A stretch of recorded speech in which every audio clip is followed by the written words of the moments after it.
సంపాలనుకుంటున్నారా?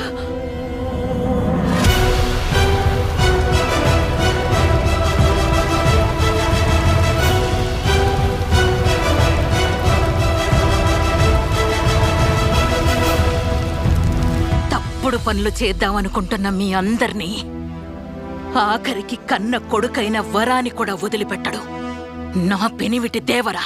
నీ పెనిమిటి అందరిని వదిలిపెట్టి ఎప్పుడో పోయినాడు తల్లి.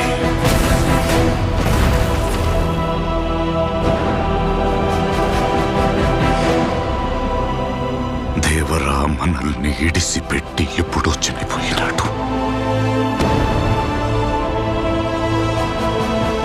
ఇన్నేళ్లుగా అందర్నీ సముద్రం మీద తప్పు చేయకుండా భయపెడతా ఉండేది నీ పెనిమిటి దేవర కాదు.